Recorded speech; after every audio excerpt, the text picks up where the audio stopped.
जय जिनेन्द्र। नमो अरिहन्ताणं नमो सिद्धाणं नमो आयर्याणं नमो उवज्झायाणं नमो लोये सव्वसाहुणम् ऐसो पंच नमो यारो सव्व पावपणाशनो मंगलारं च सव्वेसिं परममः वै मंगलम्। वीतराग विज्ञान भाग 1 पाठ 5 कर्म हमारा चल रहा है। इसमें हमारी 4 घातिया कर्मों की बात कल पूरी हुई थी। आज से हमें अघातिया कर्म के बारे में पढ़ना है। घातिया कर्म क्या हैं और अघातिया कर्म क्या हैं कि जो जीव के विशेष गुणों का अनुजीवी गुणों का घात करने में निमित्त होते हैं उन्हें घातिया कर्म कहते हैं, और जो आत्मा के अनुजीवी गुणों का घात करने में निमित्त न हो उन्हें अघातिया कर्म कहते हैं। घातिया कर्म के 4 नाम थे: मति ज्ञान, ज्ञानावर्णी कर्म, दर्शनावर्णी कर्म, मोहनीय कर्म और अंतराय कर्म। ये 4 घातिया कर्म हैं। और कौन से 4 विशेष गुण का घात करते हैं? ज्ञानावर्णी कर्म ज्ञान गुण का घात करने में निमित्त है, दर्शनावर्णी कर्म दर्शन गुण का घात करने में निमित्त है, मोहनीय कर्म सुख गुण का घात करने में निमित्त है, और अंतराय कर्म वीर्य गुण का घात करने में निमित्त है। तो हमारे लिए घातिया और अघातिया में से खतरनाक ज़्यादा परेशान करने वाले कर्म कौन से हुए? घातिया कर्म हुए। क्यों? क्योंकि जो मेरे गुणों का ही घात कर दें। हमारे लिए बड़ा शत्रु कौन है?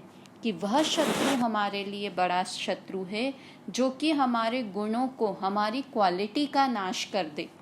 तो इसलिए घातिया कर्म हमारे लिए ज़्यादा दुख के कारण हैं। अघातिया कर्मों का संबंध आत्मा के गुणों का घात करने में निमित्त नहीं है, आत्मा के गुणों से संबंधित नहीं है, किंतु जो हमें बाह्य शरीर मिलता है या शरीर के साथ में जो अन्य परद्रव्य मिलते हैं उनको जो मिलाने में निमित्त होता है वह अघातिया कर्म होता है। इसलिए तो घातिया कर्म इसलिए हमारे लिए ज़्यादा बड़े शत्रु हैं। कल हमने एक और विशेष बात की थी कि घातिया कर्म में भी मोहनीय कर्म सबसे बड़ा हमारा शत्रु है। 2 टीम बनाई जाए, एक अपनी टीम और एक हमारे शत्रुओं की टीम। ठीक है, तो मेरी टीम का राजा तो आत्मा है, मैं हूँ, और ज्ञान मेरी पूरी टीम का, एक तरफ मैं हूँ और एक तरफ मेरे शत्रु हैं। ठीक है, तो मेरी टीम का राजा तो कौन है? ज्ञान, आत्मा। मतलब एक तरफ आत्मा है, दूसरी तरफ कर्म है। क्योंकि आत्मा को दुखी कौन करते हैं? निमित्त की अपेक्षा से भी बात करें तो हमने 2 तरह की टीम बनाई, एक मेरी टीम और एक मेरे शत्रुओं की टीम। तो मेरी टीम यानी एक टीम का नाम है आत्मा और दूसरी टीम का नाम है कर्म। क्यों ऐसी ये 2 टीम क्यों हैं? क्योंकि आत्मा कर्म के कारण से दुखी है। अभी अपन निमित्त की बात कर रहे हैं कि कर्म के निमित्त के कारण से दुखी है। तो दूसरी टीम कर्म की है और एक टीम आत्मा की है। तो आत्मा की टीम का हेड कौन है? ज्ञान। ज्ञान आत्मा की टीम का हेड है, क्योंकि ज्ञान गुण सब गुणों में, या सुख गुण सब गुणों में मेन गुण है। तो ज्ञान नहीं, सुख गुण को मानते हैं। सुख, क्योंकि आत्मा चाहता क्या है? सुखी होना चाहता है। तो आत्मा की टीम का हेड है सुख, और कर्म की टीम का हेड है मोहनीय कर्म। मोहनीय कर्म 8 कर्मों का राजा है। क्यों है उसकी बात अभी हम करते हैं, पहले भी कर चुके हैं, एक बार वापस से करेंगे। तो हमने कल 4 घातिया कर्म की जो बात की थी उसमें पहला था ज्ञानावर्णी कर्म। ज्ञानावर्णी कर्म की जीव स्वयं जब अपने ज्ञान गुण का उपयोग नहीं करता है, ज्ञान गुण को व्यक्त नहीं करता है, तब जिस कर्म का उदय निमित्त होता है उसे ज्ञानावर्णी कर्म कहते हैं। और यह कितने प्रकार का होता है? 5 प्रकार का होता है। कौन कौन से? मति ज्ञानावर्णी, श्रुत ज्ञानावर्णी, अवधि ज्ञानावर्णी, मनःपर्यय ज्ञानावर्णी और केवल ज्ञानावर्णी। ये 5 प्रकार का ज्ञानावर्णी कर्म है। दूसरा कर्म है दर्शनावर्णी कर्म, कि जब जीव स्वयं अपने दर्शन गुण का घात करता है तब दर्शन गुण के घात होने में जिस कर्म का उदय निमित्त होता है उसे दर्शनावर्णी कर्म कहते हैं। दर्शनावर्णी आवर्णी, देखो ज्ञानावर्णी, ज्ञान आवर्णी, आवर्णी का अर्थ क्या होता है? आवरण करना अर्थात ढक देना, है ना। ज्ञानावर्णी तो ज्ञान आवर्णी, ज्ञान को जो ढक दे वो ज्ञान आवर्णी, ज्ञानावर्णी हुआ। दर्शन आवर्णी, दर्शन को जो आवरण कर दे, आवरण कर दे अर्थात ढक दे। देखो यहाँ एक और बात जो हमने विशेष पढ़ी थी कि ज्ञान, ज्ञानावर्णी कर्म और दर्शनावर्णी कर्म ज्ञान का घात नहीं करते हैं। घात मतलब पूरी तरह से ज्ञान को खत्म कर दें, ऐसा नहीं है। पूरी तरह से दर्शन गुण को खत्म कर दे, ऐसा नहीं है। अगर ये दोनों कर्म ज्ञान और दर्शन गुण को पूरी तरह से खत्म कर देंगे तो जीव जड़ हो जाएगा, मैं जड़ हो जाऊंगा।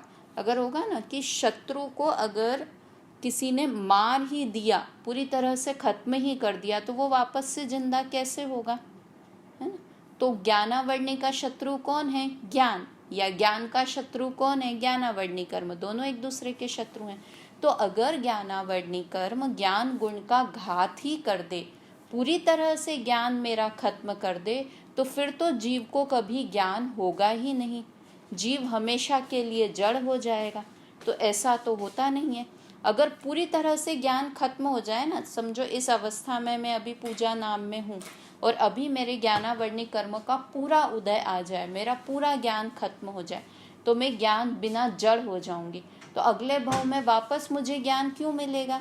क्योंकि वो तो जड़ से ही खत्म हो गया ना, मूल ही ज्ञान का खत्म हो गया, तो फिर कहाँ से आएगा? इसलिए ज्ञानावर्णी और दर्शनावर्णी कर्म दोनों के दोनों कर्म सिर्फ आवरण डालते हैं, आवरण डालते हैं अर्थात ढक देते हैं। किसी चीज़ को आवरण कर देना मतलब ढक देना।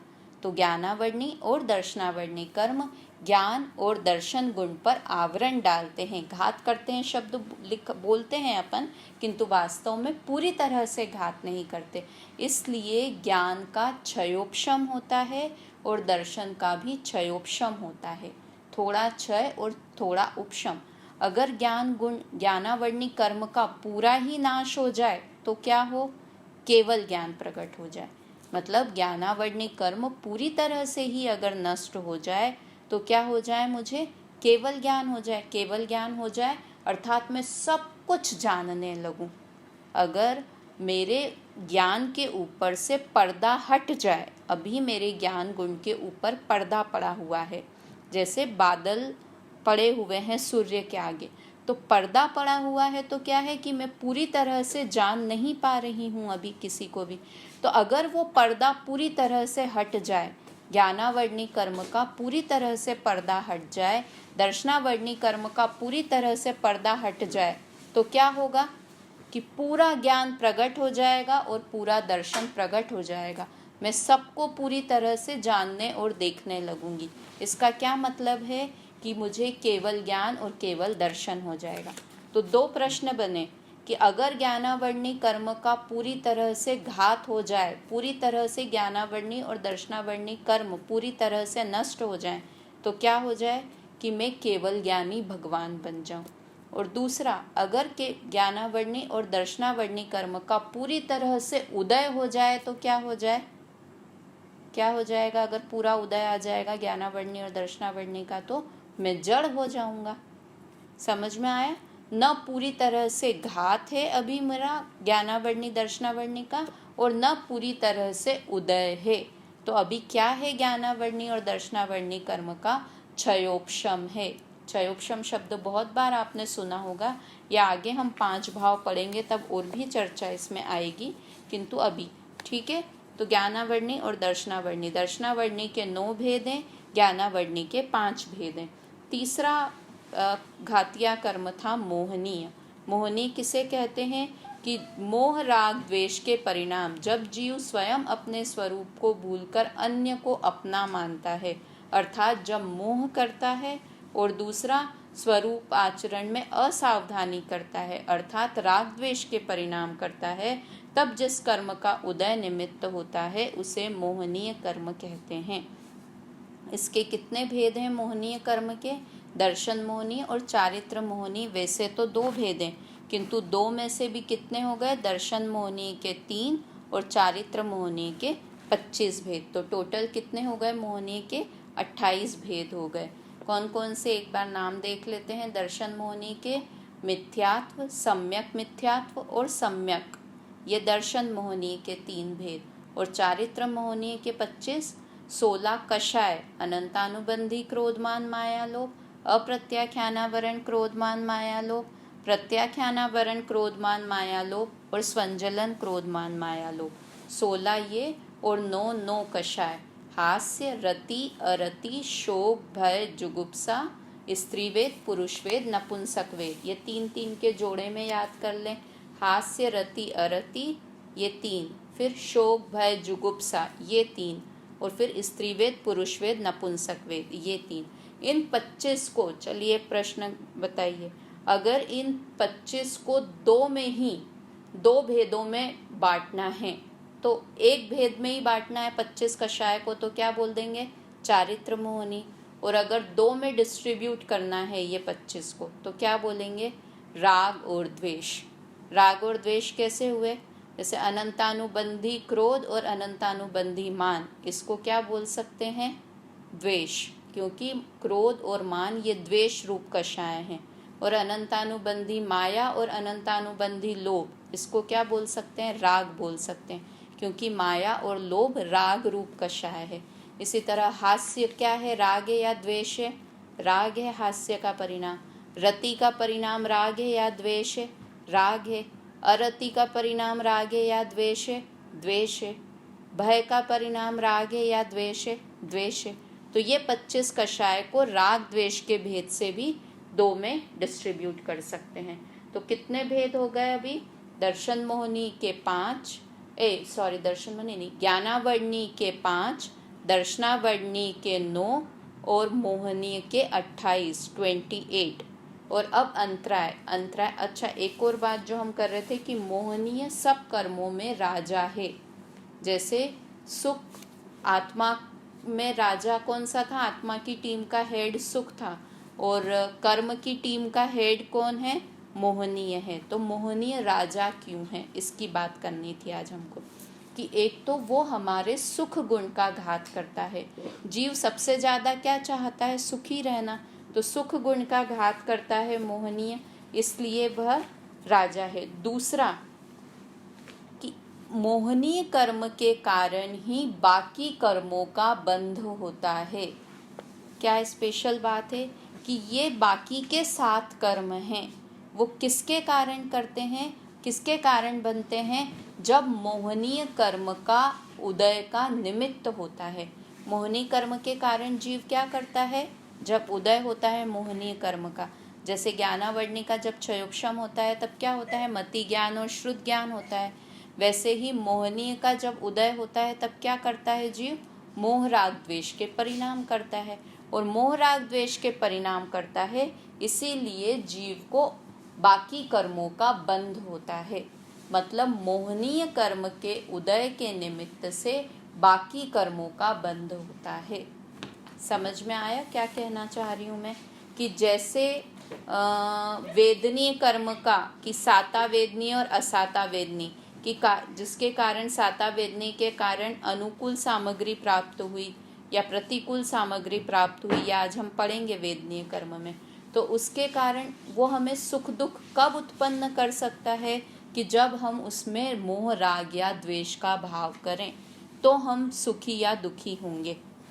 तो मोहनीय कर्म के कारण बाकी के 7 कर्मों का बंध होता है।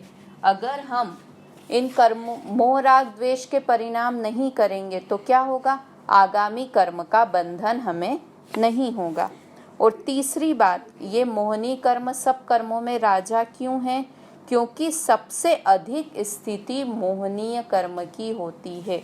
अब स्थिति क्या होता है कि जब हमने कर्म बंधा हमें कोई, अभी मैंने क्रोध का परिणाम किया, या कुछ भी, अभी मैंने किसी को धक्का, किसी को गाली दी, तो मुझे असाता वेदनी कर्म का बंध हुआ, समझो।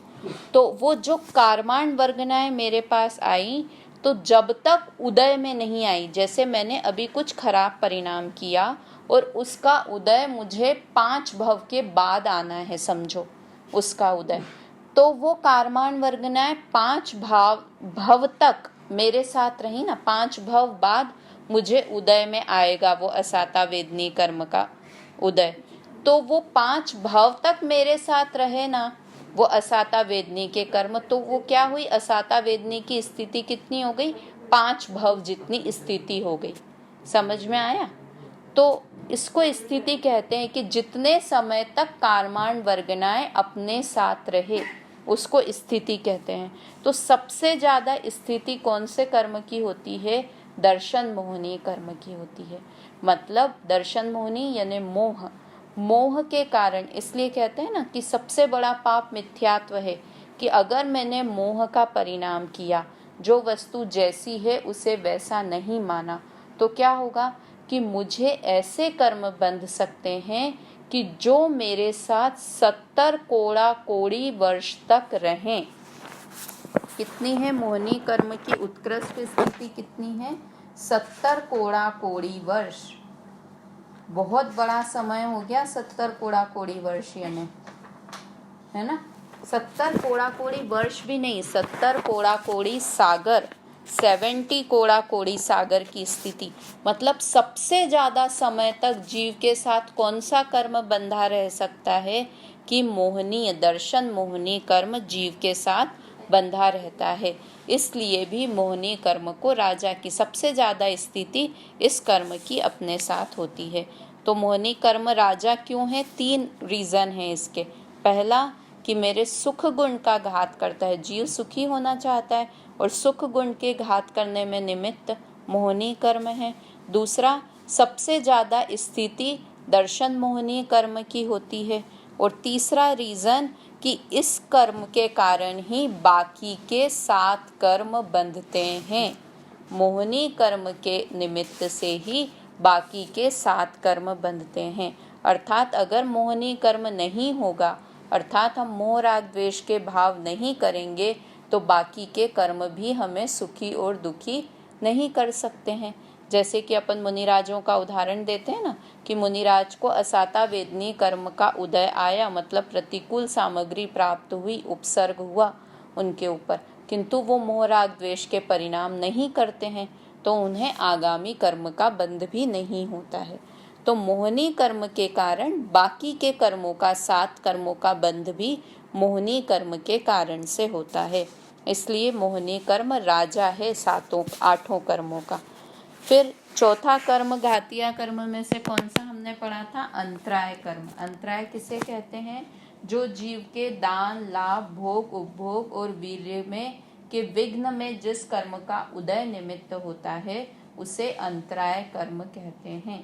अंतराय करना अर्थात विघ्न करना, तो जीव के भोग में, सुख गुण के भोग में, उपभोग में, दान में, लाभ में और वीर्य गुण में जिस कर्म का उदय निमित्त होता है उसे अंतराय कर्म कहते हैं। ये कितने प्रकार का होता है, 5 प्रकार का, दान अंतराय, लाभ अंतराय, भोग अंतराय, उपभोग अंतराय और वीर्य अंतराय। इस तरह से ये घातिया कर्म की बात हुई। तो कितने भेद हो गए, ज्ञानावर्णी के 5, दर्शनावर्णी के 9, मोहनीय के 28 और अंतराय के 5। अब हम बात करेंगे वेदनीय कर्म की। पहली बात तो वेदनीय कर्म कौन सा कर्म है, अघातिया कर्म है। अघातिया कर्म है अर्थात इसका मेरे गुणों से कुछ लेना देना नहीं है, किंतु बाहर में जो अनुकूल और प्रतिकूल सामग्री मुझे प्राप्त होती है, तब जिस कर्म का उदय निमित्त होता है उसे वेदनीय कर्म कहते हैं। क्या है वेदनीय कर्म की परिभाषा, कि जब यह मैं या जीव या आत्मा स्वयं मोह भाव के कारण आकुलता करता है, तब अनुकूल और प्रतिकूल रूप संयोग प्राप्त होने में जिस कर्म का उदय निमित्त होता है उसे वेदनीय कर्म कहते हैं। अब ये क्या है, अनुकूल और प्रतिकूल रूप संयोग प्राप्त होने में। देखो, वस्तु अनुकूल या प्रतिकूल होती है क्या? कोई भी वस्तु में, जैसे अपन ले लें बारिश अच्छी है या बुरी है? क्या है बारिश, अच्छी है कि बुरी है? अच्छी भी नहीं है, बुरी भी नहीं है। क्यों? क्योंकि अभी बारिश आ जाए तो हम तो बहुत गर्मी से परेशान हो रहे हैं ना, तो हमारे लिए तो अनुकूल हो गई वो, और किसान के लिए क्या हो गई? प्रतिकूल हो गई।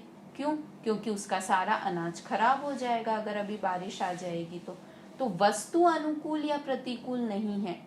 क्या है? हमारा मोह भाव, वो अनुकूल और प्रतिकूल वस्तु को हमारे लिए बना देता है। तो ये अनुकूल और प्रतिकूल संयोग जिसके कारण से प्राप्त होते हैं ना, मतलब बारिश आई तो मुझे अच्छा लगा। तो क्यों अच्छा लगा?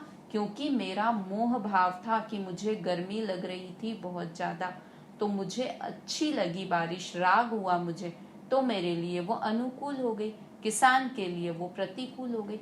दुनिया के जितने भी पदार्थ हैं ना, वो अनुकूल और प्रतिकूल नहीं है। वो अनुकूल और प्रतिकूल क्यों हो जाते हैं? हमारे राग द्वेष के कारण, हमारी मान्यता के अनुसार। सबसे गंदा पदार्थ दुनिया में क्या होता है? विष्ठा होती है ना, मल, पोटी, वो सबसे बुरी चीज होती है। तो वो सबके लिए प्रतिकूल है क्या? वो सबके लिए प्रतिकूल नहीं है। पिग के लिए, सुअर के लिए क्या है? वो तो भोजन ही है उसका, उसके लिए तो वो अनुकूल है। तो वास्तव में पदार्थ अनुकूल और प्रतिकूल नहीं होते हैं, किंतु जो हमारा मोह भाव होता है उसके कारण हमें पदार्थ अनुकूल और प्रतिकूल लगते हैं। तो जब आत्मा मोह भाव के कारण आकुलता करता है, तब अनुकूल और प्रतिकूल रूप संयोग प्राप्त होने में जिस कर्म का उदय निमित्त होता है कि मुझे अभी अनुकूल संयोग मिलेंगे या प्रतिकूल संयोग मिलेंगे, ये मिलाने में जिस कर्म का उदय निमित्त होता है उसे वेदनीय कर्म कहते हैं। इसके कारण ही जीव सबसे ज्यादा परेशान या सबसे ज्यादा खुश क्यों है? हम भी अपनी बातचीत में सबसे ज्यादा कौन से कर्म का नाम बोलते हैं कि अरे क्या करूं, मेरे तो पाप कर्म का उदय चल रहा है, असाता वेदनी का उदय चल रहा है, हम शरीर में बीमार हो गए, हमारे घर वाले हमसे बात नहीं कर रहे हैं, हमारा बच्चा एग्जाम में फेल हो गया, हमारे घर किसी का एक्सीडेंट हो गया, हमें कोई बीमारी हो गई। ये सब क्या है? वेदनीय कर्म का, कि असाता वेदनीय कर्म का उदय आ गया, इसलिए ऐसा हो गया। और इसके उल्टा साता वेदनी का, कि हमारी बेटी को बहुत अच्छी घर, हमारे बेटी की शादी हो गई, हमारे बच्चे की बहुत अच्छी नौकरी लग गई। तो ये सब कर्म का उदय कौन सा है? ये साता वेदनीय कर्म का, कि अनुकूल और प्रतिकूल रूप सामग्री प्राप्त हुई उसके कारण। किंतु हम सुखी और दुखी किस कारण से हुए? सामग्री तो प्राप्त हुई हमें। क्या सामग्री प्राप्त हुई वेदनीय कर्म के उदय से? कि हमारे बेटे की या हमारी बेटी की बहुत अच्छी जगह नौकरी लग गई हमारी बेटी की। तो ये क्या हुई कि ये साता वेदनीय का उदय हुआ, किंतु हमने उसमें राग किया, तब हमें वह सुख का कारण हुआ। समझ में आया? तो मुख्य क्या हुआ कि हमारा मोह राग द्वेष का परिणाम है, वह मुख्य है। और वेदनीय कर्म का क्या काम है? अनुकूल और प्रतिकूल रूप संयोग प्राप्त होने में जिस कर्म का उदय निमित्त होता है उसे वेदनीय कर्म कहते हैं। इसके कितने भेद हैं? 2 भेद हैं, साता वेदनी और असाता वेदनी। भेद याद करते जाना, क्योंकि हमें टोटल 148 भेद याद करने हैं कर्मों के। कितने भेद हो गए? ज्ञानावर्णी के 5, दर्शनावर्णी के 9, मोहनीय के 28, अंतराय के 5, और अभी वेदनीय के हमने किए 2, साता वेदनी और असाता वेदनी। साता वेदनी और असाता वेदनी के तो बहुत सारे उदाहरण, जैसे सीता को जंगल में छुड़वा दिया गया था रामचंद्र जी द्वारा। सीता कितनी बार जंगल गई थी पूरे जीवन में? कितनी बार जंगल गई वो? 3 बार जंगल गई। कैसे 3 बार जंगल में गई थी वो? एक बार तो उसके ससुर ने उसे निकाल दिया था, मतलब जब रामचंद्र जी को 14 वर्ष का वनवास हुआ था तब दूसरी बार उसके पति ने उसे निकाल दिया था। मतलब जब लोकोपवाद के भय के कारण रामचंद्र जी ने उन्हें कह दिया था, उन्हें अपने मंत्री के साथ जंगल में छुड़वा दिया था, बिना कुछ दोष बताए, बिना कुछ बताए उसे जंगल में छुड़वा दिया। कितनी भयानक स्थिति हुई होगी।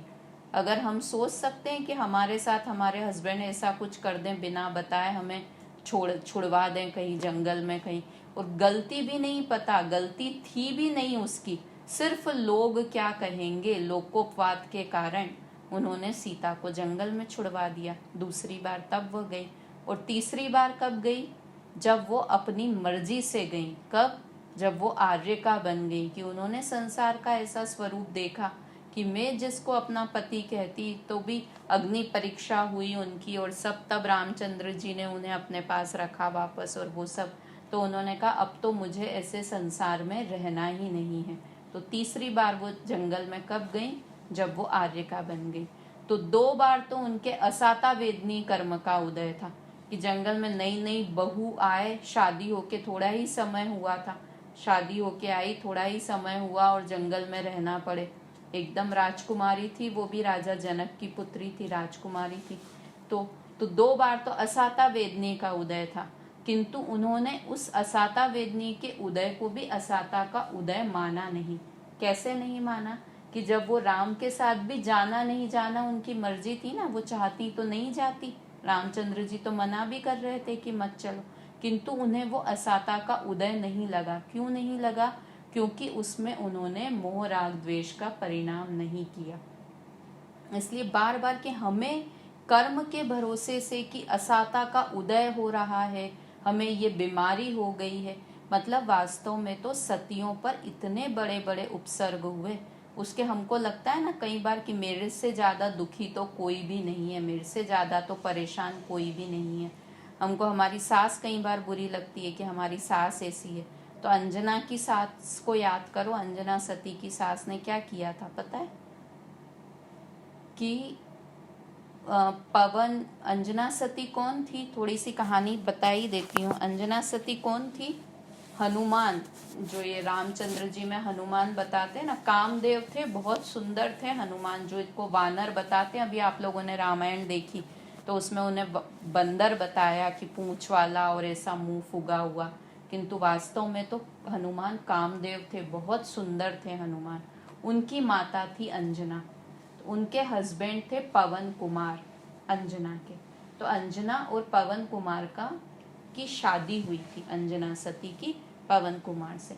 किंतु जब एंगेजमेंट उनकी हुई पवन कुमार और अंजना की, तब एक बार वो अंजना सती अपने दोस्तों के साथ, शादी होने में 2-4 दिन ही बाकी थे, तो उसके दोस्तों के साथ, वो अपनी सहेलियों के साथ बैठी थी, उसका मेहंदी का प्रोग्राम चल रहा था अंजना सती का। तो पवनंजय को उससे रहा नहीं जा रहा था कि एक दिन बाद ही शादी होनी है। तो कहीं होते हैं ना ऐसे लड़के के रहा नहीं जा रहा है, तो उनकी बड़ी इच्छा हुई कि मैं अंजना से मिलने चलता हूँ, एक बार देखना है, एक दिन का भी विरह सहा नहीं जा रहा। तो वो अंजना को देखने के लिए चुपचाप, बिना बताए, चुपचाप छुपके से उनके महल में गए। तो उस समय अंजना सती को मेहंदी लग रही थी, तो सब सहेलियां मजाक करती रहती है ना ऐसे आपस में। तो अंजना से किसी ने मजाक की ऐसे कि क्या तू भी पवन कुमार के मत्थे चढ़ गई? कहाँ पवन कुमार से तेरी शादी हो रही है? इससे अच्छा दूल्हा तो वो दूसरा राजकुमार है ना, दूसरे राज्य का, अगर तेरी उससे शादी होती तो बहुत अच्छा रहता, और पवन कुमार से कहाँ तेरी शादी हो गई। ऐसे मजाक में छेड़ाछाड़ी चल रही थी, और अंजना सती का उसकी तरफ ध्यान भी नहीं था। उसने, अंजना सती ने सुना भी नहीं कि उस सहेली ने क्या कहा। वो ऐसे ही पवनंजय की याद में ऐसी खोई खोई रहती है ना, जिसकी शादी होने वाली रहे तो वो खोई खोई रहती है, तो वो कहीं और ही विचारों में खोई हुई थी, तो उसने तो वो बात सुनी भी नहीं। और पवनंजय जो चुपचाप उसके कमरे में आया हुआ था, उसने ये बात सुन ली कि मेरे खिलाफ इसकी फ्रेंड ने ऐसा बोला और अंजना ने कुछ भी नहीं बोला। मतलब उसके मन में क्या बैठ गया कि अंजना भी मुझसे शादी तो करना नहीं चाहती है, किंतु जबरदस्ती इसके पेरेंट्स शायद शादी कर रहे हैं। कितनी गलतफहमी का शिकार हो जाते हैं। कुछ कहा भी नहीं अंजना ने, तो उसने सुना ही नहीं था जो कहती। दूसरा दिन हुआ, दोनों की शादी हो गई, पवन और अंजना की। किंतु उसी रात को, वो रात हुई, दोनों साथ में हुए, किंतु पवन अंजय उससे बात तक भी नहीं करते थे अंजना से। अब वो इतनी इतनी वो सोचती रह गई कि क्यों मेरे हस्बैंड मुझसे बात नहीं कर रहे। वो तरह तरह से सुंदर सुंदर तैयार होती, सखियों से मैसेज भिजवाती उनको, और पहले तो अलग अलग महल होते ना, तो वो उसके महल में आने को भी तैयार नहीं होते। इस तरह से मतलब क्या बीती होगी अंजना सती पे, हम सोच के देख सकते हैं। हमारा विवाह हो या हमारी पुत्री का विवाह किसी का हो और उसका हस्बैंड उससे बात भी नहीं करे, तो क्या बीत रही होगी उस अंजना सती पे। तो बड़ी अंजना सती बहुत दुखी हुई होगी। तो अब पवनंजय इस तरह से एक बार फिर मतलब युद्ध का समय हुआ और पवनजय बिना बताए अंजना को और युद्ध के लिए चले गए, उससे बात भी नहीं की। कितना दुखी रहती होगी वो बेचारी। फिर वो युद्ध के लिए गए वहां पर, तो एक बार एक चकवा चकवी रात में रो रहे थे। तो उसके पवनजय ने अपने दोस्त से पूछा, पवन कुमार ने, कि ये दोनों रो क्यों रहे हैं चकवा चकवी। तो बोले कि ये दोनों अलग अलग हो गए हैं, चकवा अपनी वाइफ से, चकवी से अलग हो गया है इसलिए रो रहा है, और चकवी भी अपने हस्बैंड से अलग हो गई है, ये हस्बैंड वाइफ अलग अलग हो गए हैं इसलिए ये रो रही है। तो उसको लगा कि अच्छा, तो अंजना भी इसी तरह मेरे लिए रोती होगी। तो उसके दोस्त ने कहा, हाँ ऐसे ही अंजना भी तुम्हारे लिए रोती होगी। मतलब उधर तो अंजना के पाप का, असाता वेदनी का उदय चल रहा था। वो पुरानी कहानी है कि क्यों उसे इस तरह का वियोग सहना पड़ा पति का, कि उसने जिनेंद्र प्रतिमा के साथ कुछ किया था बहुत खराब, उसे महल जिन मंदिर से बाहर निकलवा दिया था 22 घड़ी के लिए, 22 घड़ी के लिए ओनली बाहर निकलवा दिया था मंदिर में, द्वेष भाव के कारण अपने पूर्व जन्मों में। तो उसको ऐसा उदय आया कि उसके पति से 22 वर्ष का विरह रहा उसका, अंजना का। तो वो पवन कुमार को लगा, अरे मेरे बिना ये इतनी परेशान हो रही होगी। तो वो युद्ध क्षेत्र से बीच में से ही रात को अंजना के पास चले आए और अंजना से पूरी बात की, अंजना से कि अरे मुझे ऐसे हो गया था, ये गलत फहमी हो गई थी। तो अंजना ने कहा, अरे मुझे तो पता भी नहीं कि आपने इस तरह से, उसने कुछ बोला था और गलत फहमी सब दूर हुई। और वो पूरी रात दोनों साथ में अच्छे से रहे। और फिर क्योंकि वो युद्ध के बीच में से आए थे, तो पवन कुमार को तो वापस सुबह युद्ध के लिए जाना था। तो उसने कहा पवन कुमार ने कि ये मेरी अंगूठी है एक निशानी के तौर पे, ये तुम अंगूठी अपने पास रख लो। वो उसने रात को अंगूठी भी उसको पहना दी कि मैं तुमसे मिलने आया था ऐसे। और वो वापस युद्ध के लिए चले गए। अब अंजना अब खुश खुश रहने लगी। पहले तो उदास रहती थी क्योंकि जिसका हस्बैंड जिसके साइड नहीं देखे तो कितनी दुखी हो, किंतु बाद में वो खुश खुश रहने लगी। अब 2-3 महीने हुए, उसके बाद अंजना सती प्रेग्नेंट हो गई अंजना। तो अब उसकी सास को क्या लगा कि ये प्रेग्नेंट कैसे हो गई, क्योंकि मेरा पुत्र तो युद्ध के लिए गया हुआ है। वो तो छुप के आया था ना पवन कुमार उससे रात को मिलने। युद्ध के बीच में से आना किसी को अलाउड नहीं होता है जब तक पूरा युद्ध खत्म नहीं हो जाए। तो वो अपनी माँ को, अपने पिता को कैसे बोलते आके कि मुझे अंजना की याद आ रही थी इसलिए मैं आ गया। तो वो छुप के सिर्फ अंजना से मिलके वापस चले गए थे। तो अब अंजना को प्रेग्नेंट देखा तो उसकी सास को बहुत गुस्सा आया। उसने क्या कहा अंजना को कि तू कुलक्षणी है, खराब है, ये मेरे पुत्र का के कारण तुम प्रेग्नेंट नहीं हुई हो, तुम खराब आचरण वाली हो और तुम देश मेरे घर से निकल जाओ। तो वो बोलती है कि देखो ये मेरे पास अंगूठी है, ये उन्होंने मुझे निशानी के लिए दी थी, वो रात में आए थे 2-3 महीने पहले आए थे, और वो देखो ये अंगूठी भी है।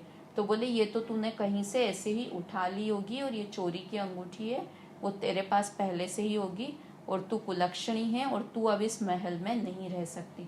और उसे अपने महल से निकाल दिया अंजना सती को, जबकि उसका बिल्कुल भी दोष नहीं था। और वो फिर जंगल में चली गई। इधर पवन कुमार आए युद्ध से वापस, अंजना को ढूंढने लगे, युद्ध जीत कर आए। तो माँ से पूछा, तो माँ ने कहा कि वो तो ऐसी कुलक्षणी थी इसलिए मैंने निकाल दिया। तो उसने कहा, अरे मैं तो आया था माँ, और उसके पेट में मेरा ही बच्चा था, ये आपने क्या किया। उसके बाद पवन कुमार जंगलों में उसे अंजना सती को ढूंढते रहे, किंतु उन्हें अंजना सती नहीं मिली। मतलब इसके बाद की और भी कहानी है, फिर कैसे हनुमान का जन्म हुआ और वो सब। किंतु क्या हुआ यहाँ तो कि असाता वेदनी का उदय आया। ऐसे कि पहले तो हस्बैंड नहीं देखने को तैयार, उसके बाद प्रेग्नेंट लेडी को सास ने घर से बाहर निकाल दिया। कैसे वो राजकुमारी प्रेग्नेंट अवस्था में जंगल में रही होगी, सोच सकते हैं। मतलब सतियों पे तो कैसे उपसर्ग आए हैं, हमें तो उस उपसर्ग का एक बूंद भी नहीं है, किंतु फिर भी हम तो कैसे अपने आप को ही सबसे ज़्यादा दुखी, मुझसे ज़्यादा दुखी कुछ भी नहीं है। किंतु वो असाता वेदनी का उदय भी सतियों को दुखी नहीं कर सका। क्यों नहीं कर सका? क्योंकि उन्हें राग द्वेष परिणाम नहीं था। उन्होंने श्वास को चिल्लाई नहीं वो कि तुम कैसी हो, मुझे निकाल रही हो। आज के जैसे हो तो केस कर दे सास ससुराल वालों पर। या सीता सती होती, सीता के जैसे तो रामचंद्र जी को बहुत गुस्सा करती कि कैसे रामचंद्र जी हैं। उन्होंने तो क्या कह के उस मंत्री को वापस भेजा रामचंद्र जी के लिए सीता ने, कि जिस तरह उन्होंने लोगों के भय से मुझे छोड़ दिया, मैं बिल्कुल भी मेरा दोष नहीं था, किंतु फिर भी मुझे छोड़ दिया, वैसे ही किसी डर से जैन धर्म को मत छोड़ देना। ऐसा मैसेज उन्होंने मंत्री के साथ भिजवाया सीता ने कि लोगों के डर से, लोकोपात के डर से जैन धर्म को तुम मत छोड़ देना जैसे तुमने मुझे छोड़ा है। इतने शांत परिणाम। मतलब ये साता वेदनी या असाता वेदनी का उदय प्रति समय जीव को हमेशा कभी साता का उदय कभी असाता का उदय प्रति समय आता ही रहता है। उसके बाद है आयु कर्म। आयु कर्म किसे कहते हैं? कि जब जीव नरक, तिर्यंच, मनुष्य या देव शरीर में रुका रहे, तब जिस कर्म का उदय निमित्त हो उसे आयु कर्म कहते हैं। मतलब उस शरीर में रुका रहे। अभी मुझे मनुष्य आयु मिली है और मैं मनुष्य आयु में कितने समय तक रहूंगी, ये कौन सा कर्म डिसाइड करता है? आयु कर्म डिसाइड करता है। और ये मनुष्य शरीर मिलना, ये कौन से कर्म के कारण? नाम कर्म के कारण, जिसकी चर्चा हम कल करेंगे, नाम कर्म की चर्चा। तो जिस शरीर में स्थिति, मतलब कितनी आयु मेरी रहेगी, वो जो डिसाइड करता है वो कौन सा है? आयु कर्म है। इसमें भी सबकी अलग अलग होती है। नरकों की जगन्य आयु कितनी होती है? 10,000। उत्कृष्ट आयु कितनी होती है? 33 सागर। ऐसे ही तिर्यंच की, मनुष्य की, देवों की, सबकी जगन्य और उत्कृष्ट आयु होती है। तो किसे कहते हैं आयु कर्म? जिस कर्म के उदय के निमित्त में जीव नारकी, तिर्यंच, मनुष्य या देव शरीर में रुका रहता है, उसे आयु कर्म कहते हैं। ये कितने प्रकार का हुआ? 4 प्रकार का। नरक आयु, तिर्यंच आयु, देव आयु और मनुष्य आयु। 4 भेद याद करने, बहुत ही सरल है आयु कर्म के 4 भेद। तो टोटल कितने हो गए अभी? ज्ञानावर्णी के 5, दर्शनावर्णी के 9, मोहनीय के 28, अंतराय के 5, वेदनीय के 2, आयु के 4। ठीक है, सबके नाम भी याद होते जा रहे हैं साथ साथ में। वेदनीय के कौन से 2 हैं? साता वेदनीय और असाता वेदनीय। और आयु के 4 कौन से हैं? जो 4 गति वाले, नरक आयु, देव आयु, मनुष्य आयु और तिर्यंच आयु। ये 4 आयु कर्म के। अब हम गोत्र की बात भी करते हैं, फिर कल नाम कर्म की अकेले बात करेंगे। गोत्र कर्म किसे कहते हैं? जीव को उच्च या नीच आचरण वाले कुल में पैदा होने में जिस कर्म का उदय निमित्त होता है, उसे गोत्र कर्म कहते हैं। इसके कारण बहुत सारा कि गोत्र कर्म के कारण जीव उच्च या नीच गोत्र में उत्पन्न होता है, ऊंचे गोत्र में या नीचे गोत्र में। तो उच्च गोत्र कौन कौन से हैं? उच्च गोत्र किसे किसे कहते हैं? जब देव गति कौन से गोत्र में होगी? उच्च गोत्र में। मनुष्य में कौन से मनुष्य, भोग भूमि का मनुष्य हो और क्षत्रिय वगैरह हो, ये क्या कहलाएंगे, उच्च गोत्र। देव और मनुष्य ये दो दो गति कौन सी होती है, उच्च गति होती है। और उसमें भी मनुष्य में अलग अलग है कि भोग भूमि का मनुष्य है तो उच्च गोत्र है, और अगर कुभोग भूमि का मनुष्य है तो नीच गोत्र है, और क्षत्रिय आदि हैं मनुष्यों में वो उच्च गोत्र वाले हैं। और नीच गोत्र कौन सा हुआ, नारकी और तिर्यंच का गोत्र नियम से क्या होता है, नीच गोत्र होता है नियम से। नारकी का तो लिंग भी नियम से नपुंसक लिंग होता है। तो नारकी और तिर्यंच ये दोनों कौन से हैं, नीच गोत्र वाले हैं। क्यों नीच गोत्र वाले हैं, कि अपने किचन में होता है ना कि हम घुसने नहीं देते हैं, कोई भी तरह का जानवर अगर कुछ भी आ जाए ना, तिर्यंच जीव कोई भी, तो हमारी रसोई अशुद्ध हो गई ऐसा मानते हैं। क्यों, क्योंकि वो नीच गोत्र वाले माने जाते हैं, कोई सा भी तिर्यंच हो, चाहे वो हम पेट एनिमल्स आजकल रखते हैं, किंतु वास्तव में तो एनिमल्स कोई भी हो वो नीच गोत्र वाले ही कहलाते हैं। और मनुष्यों में शूद्र मनुष्य हुए या जो भी शेड्यूल कास्ट वाले हुए, वो सब नीच गोत्र वाले कहलाते हैं। तो उच्च गोत्र में देव और मनुष्य, मनुष्यों में भी भोग भूमि वाले मनुष्य और क्षत्रिय आदि ये उच्च गोत्र हुए। और नीच गोत्र में तिर्यंच, नारकी और कुभोग भूमि के मनुष्य और क्षुद्र आदि मनुष्य, ये सब नीच गोत्र। तो जिस कारण से ये उच्च और नीच गोत्र में उत्पन्न होता है, तब जिस कर्म का उदय निमित्त होता है उसे गोत्र कर्म कहते हैं। ये कितने प्रकार का हुआ, 2 प्रकार का, उच्च गोत्र और नीच गोत्र। नीच गोत्र, तो इस तरह से गोत्र कर्म की चर्चा हमारी हुई। अब कल हम चर्चा करेंगे नाम कर्म की। नाम कर्म के कितने भेद हैं, 93 सबसे ज़्यादा नाम कर्म के भेद हैं, 93 प्रकृति हैं। इनकी चर्चा हम कल करेंगे।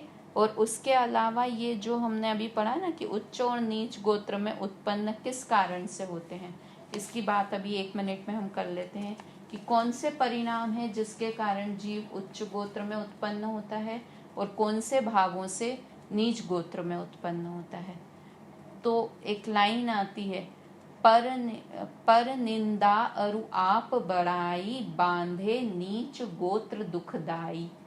क्या है, पर की तो निंदा करना और अपनी प्रशंसा करना, ये नीच गोत्र के बंध का कारण है।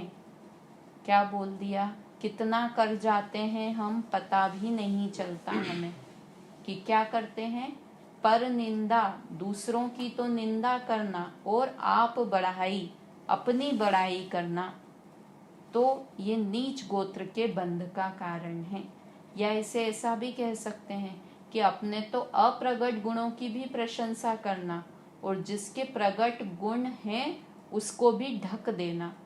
दूसरा पर जीव है, उसमें कोई गुण हो तो भी हाँ हाँ ठीक है, वो बोला किसी ने तो बहुत अच्छा खाना बनाती, हाँ हाँ ठीक है कभी कभी बना लेती है, किंतु देखा है वो कितनी क्रोध करती है। मतलब कुछ न कुछ दूसरों में बुराई ढूंढ देना, किसी में बुराई नहीं भी हो तो भी, या अच्छे गुणों को तो दबाना और बुरे गुणों को हाईलाइट करना। एक्चुअली कोई भी मनुष्य होगा तो उसमें अच्छाई और बुराई दोनों होगी, किंतु ये हमारा देखने का नजरिया है ना, या बात करने का नजरिया है। तो हम किसी से बात करें, गॉसिपिंग करते हैं ना, तो किसी से बात करें तो जो उसके अवगुण है ना उसको बहुत ज्यादा हाईलाइट करें, तो सामने वाले को भी लगेगा हाँ ये कह तो सही रही है।